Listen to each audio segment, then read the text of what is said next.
everyone, this is me Shreya Agnihotri and welcome back to my channel Bio Mentor. और आज का topic है Lamarckism and new Lamarckism.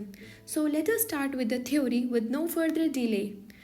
तो ये theory of evolution है and जो लामार्क थे उन्होंने दिया था लामार्किज्म और theory of inheritance of acquired character. जो लामार्क थे he was a French naturalist and Lamarck ने बायोलॉजी और इन्वर्टिब्रेट टर्म्स को भी क्वाइन किया था. लामार्कियन थ्योरी जो कि है इनहेरिटेंस ऑफ एक्वायर्ड कैरेक्टर वो पब्लिश हुई थी 1809 में उनकी बुक में फिलोसफिक जूलॉजी में. जो इसका एक सेंट्रल आइडिया है इस पर्टिकुलर थ्योरी का वो ये है कि जो भी चेंजेस ऑर्गेनिज्म एक्वायर करता है अपने लाइफ टाइम में वो ऑटोमेटिकली उसके फ्यूचर जनरेशन में एंटर कर जाते हैं. ठीक है, so that it becomes a part of heredity. वो हेरिडिटी का एक पार्ट बन जाता है. ठीक है, according to him when an animal lives, उनके हिसाब से क्या था, जब भी कोई एनिमल लिव करता है या रहता है एक चेंज इन्वायरमेंटल कंडीशंस में तो इन्वायरमेंटल कंडीशंस के हिसाब से उस पर्टिकुलर ऑर्गेनिज्म में न्यू नीड्स का डेवलपमेंट होता है. फाइन, तो कुछ फैक्ट्स हैं, कुछ पॉस्टुलेट्स हैं लामार्क के. तो हम इन शॉर्ट लामार्किज्म को समझने के लिए कुछ उनके पॉस्टुलेट्स को, कुछ उनके फैक्ट्स को डिस्कस करने जा रहे हैं. तो पहला है environmental effect over living organism और न्यू नीड्स. कंटिन्यूस चेंजेस जो होते हैं इन्वायरमेंटल कंडीशंस में, इन्वायरमेंट में कंडीशंस कौन कौन सी होंगी, temperature, light, food, air and migration, मतलब एक जगह से दूसरी जगह मूव करना, डायरेक्टली इन्फ्लुएंस करता है उनका लिविंग मेथड को. वो कैसे रहते हैं, उनका हैबिट क्या है, नेचर ऑफ ऑर्गेनिज्म को, वो जो चेंजेस है इन्वायरमेंटल वो इन्वायरमेंटल कंडीशंस में वो इन शॉर्ट उस पर्टिकुलर ऑर्गेनिज्म को अफेक्ट करता है, जिसकी वजह से it tends to affect their structural organisation to new needs. तो उस वजह से क्या होता है, उनका स्ट्रक्चरल ऑर्गेनाइजेशन में चेंजेस आते हैं जिसकी वजह से न्यू नीड्स आती हैं. लाइक इसको हम ये भी कह सकते हैं, it is called as doctrine of new needs and desires. Second one is tendency to increase in size. New structure appears because the internal forces of life tends to increase continuously the size of an organism and organs. जो new structure आते हैं बाहरी forces से या अंदरूनी forces से, internal forces of life tend to increase. जो size of organism है या उसके ऑर्गन्स का साइज है वो इंक्रीज होता है. तो ये सेकेंड पॉस्टुलेट है. Effect and disuse of organ. Effect and disuse का मतलब ये है कि जो एफिशिएंसी, स्ट्रक्चर और डेवलपमेंट होता है ऑर्गेनिज्म का या ऑर्गन सिस्टम का वो उसके यूज़ पे डिपेंड करता है. Like use is directly proportional to the development. ठीक है, use is directly proportional to development. जितना ज़्यादा यूज़ करोगे उतना ज़्यादा डेवलपमेंट होगा, जितना कम यूज़ करोगे उतना कम डेवलपमेंट होगा. ठीक, when a structure is used it's size increases. जब भी स्ट्रक्चर यूज़ होता है उसका साइज़ बढ़ता रहता है, और अगर वो नहीं यूज़ होता तो ग्रेजुअली क्या होता है, it results in its complete disappearance. उसका कंप्लीट डिसअपियरेंस हो जाता है. Like it becomes vestigial. ठीक है, वेस्टिजियल मतलब वो उस पर्टिकुलर ऑर्गेनिज्म में किसी भी यूज़ का नहीं है तो इट बिकम्स वेस्टिजियल ऑर्गन. तो लामार्किज्म को हम ये भी कह सकते हैं age of use and disuse of organ. ठीक है, so it is the diagram is of showing evolutionary trend in the development of giraffe neck. देखो पहले वाले में क्या है, ओरिजिनल शॉर्ट नेक्ड एंसेस्टर्स थे जिनका शॉर्ट नेक थी. ठीक है, हाँ, और यहाँ पर ट्रीज़ हैं, लाइक ट्री है, ठीक है, उस पर वो फीड कर रहे हैं. तो क्या हुआ, कंटिन्यूस स्ट्रेचिंग की वजह से क्या होता है कि जो शॉर्ट नेक जिराफ थे उनकी नेक बड़ी हो गई. क्यों बड़ी हो गई, क्योंकि वो अपनी नेक को स्ट्रेच करते रहे थे, क्योंकि जो ट्री की हाइट थी वो काफ़ी ऊंची थी. फाइन, जो ट्री की हाइट थी वो काफ़ी ऊंची थी तो वो वहाँ तक पहुँचने के लिए वो अपनी नेक को स्ट्रेच करते रहे. वो इतना स्ट्रेच करी कि वो बहुत बहुत ज़्यादा बड़ी हो गई उनके नेक्स्ट जनरेशन में। तो ये जो डायग्राम है वो उनका प्रोग्रेसिव चेंजेस शो कर रहा है, और जो लास्ट डायग्राम है वो लॉन्ग नेक डिसेंडेंट शो कर रहा है आफ्टर मैनी जनरेशन्स। बहुत जनरेशन्स के बाद हमें एक प्रॉपर जिराफ मिला, जो हम अभी देख सकते हैं इन प्रेजेंट डे कंडीशंस या प्रेजेंट डे इन्वायरमेंट में देख सकते हैं कि हमें एक लॉन्ग नेक जिराफ मिलता है due to continuous stretching of the neck. Now moving to the last one, that is inheritance of acquired characters। ये एक लास्ट फैक्ट है या लास्ट कह सकते हैं एक पॉस्टुलेट है। लामार्क बिलीव्ड दैट, जो लामार्क थे उन्होंने उनका ये मानना था that acquired characters are inheritable. जो एक्वायर्ड कैरेक्टर्स होते हैं वो इनहेरिटेबल है, मतलब एक जनरेशन से दूसरी जनरेशन पे वो ट्रांसफ़र हो जाते हैं। So they are born fit to face the change environmental condition. जिसकी वजह से क्या होता है, वो ऐसा क्यों होता है कि एक जनरेशन से दूसरी जनरेशन पास ऑन हो रहे हैं वो कैरेक्टर्स, क्योंकि इन्वायरमेंटल कंडीशंस में कुछ ऐसे चेंजेस हैं जो उसको फोर्स करते हैं, कह सकते हो ज़रूरत है उस पर्टिकुलर ऑर्गेनिज्म को कि वो उसके जो कैरेक्टर्स है वो चेंज हो, कि वो इन्वायरमेंटल कंडीशन की नीड के हिसाब से सर्वाइव कर सके। Now chances of the survival are increased. जो उनके रहने के सर्वाइवल हैं, जीने के सर्वाइवल हैं, वो इंक्रीज हो सकें।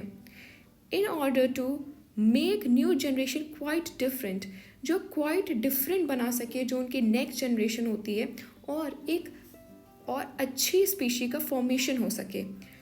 कुछ एविडेंसेस थे लामार्किज्म के, सो चलो उन एविडेंसेस को एक बाय एक डिस्कस करते हैं। लामार्क ने बहुत सारे एविडेंसेस दिए थे अपनी थ्योरी को प्रूव करने के लिए। तो पहला तो जिराफ का था, जो अभी हम लोगों ने डिस्कस किया। उसमें क्या था कि पहले डियर लाइक एंसेस्टर्स होते थे जिनके शॉर्ट नेक होते थे और वो अफ्रीका में रहते थे, and they almost feed upon the grass. ठीक है, बट इन्वायरमेंटल कंडीशंस चेंज हुई तो जो स्कैटर्ड ग्रासेस थी वो नहीं बची, तो कुछ ट्रीज बचे, तो वो उस पर फीड करने लगे। डियर लाइक एंसेस्टर्स जो थे, जो कि ग्रास पे फीड करते थे, ड्यू टू क्लाइमेटिक चेंजेस जो ग्रास बची ही नहीं, डेजर्ट बचे, और जो भी कुछ बचा था वो कुछ ही ट्रीज बचे थे। तो जो भी डियर लाइक एंसेस्टर्स थे वो उस पर फीड करने लगे जो ट्रीज लेफ्ट थे। तो क्या किया, वो कंटिन्यूस अपने नेक को स्ट्रेच करते थे और फोर लेग्स को स्ट्रेच करते थे कि वो लीव तक पहुंच जाए। ठीक है, ये बहुत बहुत टाइम तक, over a long period of time ये चीज़ उनकी चलती रही। तो उसकी वजह से क्या हुआ, जो कैरेक्टर उनके पेरेंट्स में था वो ऑफ स्प्रिंग में ट्रांसफ़र हो गया। तो जो मॉडर्न डे के जिराफ हैं वो अपना हेड, मतलब they can raise their head to height of 18 feet. 18 feet तक अपना हेड और हाइट उनकी होती है, वो उस चीज़ को रीच कर सकते हैं। सेकेंड एग्जाम्पल है स्नेक का। स्नेक में क्या होता है, कंटिन्यूस क्रीप करते थे वो through holes and crevices. Continuous creeping होती थी होल्स और क्रिवाइसेस में या गड्ढों में, जिसकी वजह से क्या होता था कि जो उनके लिम्स होते थे, फोर लिम और हाइंड लिम्स जिनको हम कहते हैं, लाइक लेग्स या हैंड जो हम लोगों में होते हैं, वो उनके में भी होते थे, ये माना गया था।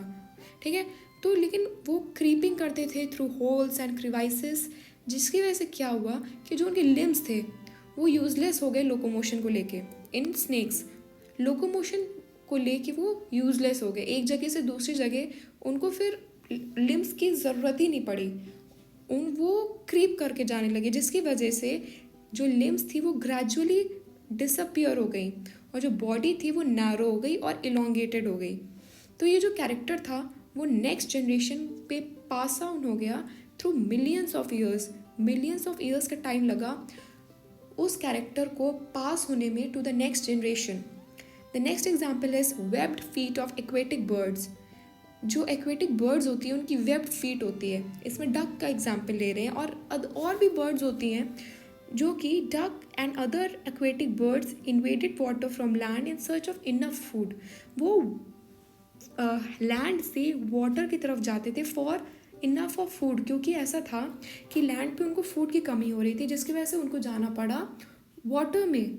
ठीक है, तो क्या होता था कि जब वो वाटर में गए तो उनका जो कहते नहीं है जो उनका फीट होती थी वो अडेप्टेड तो थी नहीं वाटर में जाने के लिए, बट धीमे धीमे क्या हुआ कि उन्होंने जो डक थी उन लोगों ने अपना स्ट्रेच किया टो की स्किन को, जिसकी वजह से क्या हुआ, apart to give more push during swimming, कि स्विमिंग में उनको अच्छी सी पुश मिल सके या आगे बढ़ने का एक ज़रिया मिल सके, तो उन्होंने क्या किया, अपनी टो की स्किन को स्ट्रेच करना शुरू किया, टो की स्किन को स्ट्रेच करना शुरू किया, जिसकी वजह से वेब्ड फीट उनके में बन गई।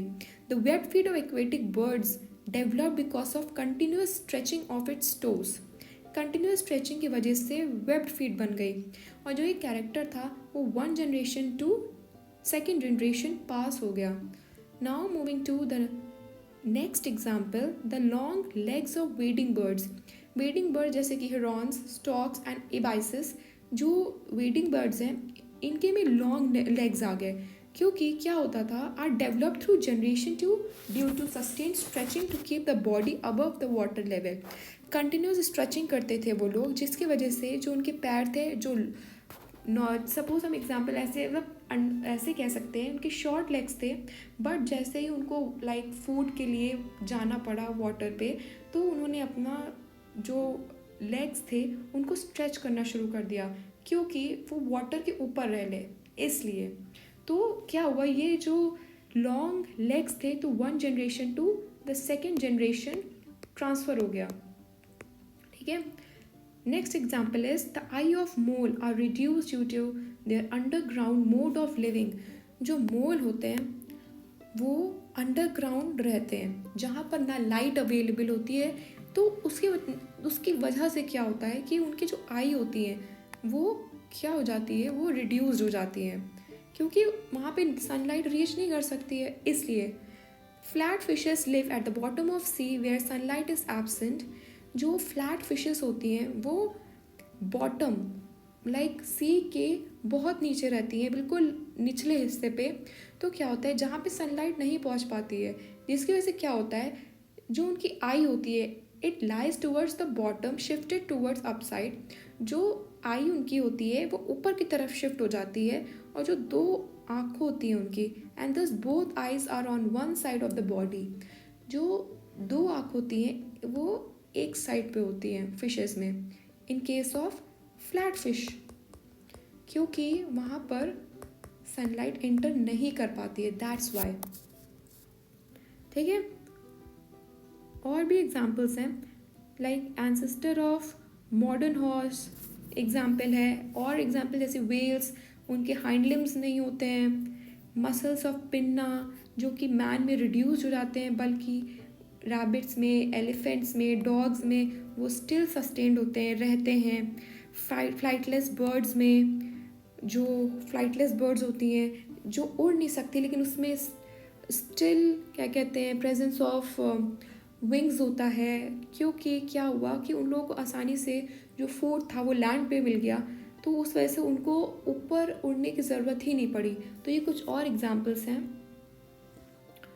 नाउ कुछ ऑब्जेक्शंस हैं related to this particular theory, जिसकी वजह से ये डिस्कार्ड कर दी गई थी। तो इसका मेजर ऑब्जेक्शन ये है, inheritance of acquired character. Lamarck ने कहा कि कुछ कैरेक्टर्स जो होते हैं, कुछ नहीं, most of the characters are inherited and it is passed to the next generation. तो इसमें एक एग्जांपल लिया गया था कि जो एथलीट होता है उसकी मसल्स होती हैं, जब वो एक्सरसाइज करते हैं, a lot of strength exercise they do, तो क्या होता है कि बल्क में मसल मास इंक्रीज कर जाता है, पर वो फादर टू चाइल्ड ट्रांसफ़र नहीं होता है, वो फादर टू चाइल्ड ट्रांसफ़र नहीं होता है। और जो पियर्सिंग इंडिया में बहुत ही ज़्यादा प्रोमिनेंट है, सब मोस्टली गर्ल्स में आपको वो चीज़ दिखेगी, बट वो जो ये ओल्ड कस्टम है, एंड जो बेबी गर्ल होती हैं उनमें आप पियर्स्ड ईयर एंड नोज नहीं देखेंगे जो बॉर्न होती हैं। तो वो भी डिस्कार्ड करने का एक अच्छा रीज़न था कि आप तो कह रहे हैं कि चीज़ें इनहेरिटेड होती हैं, बट इस केस में इनहेरिट नहीं हो रही थी।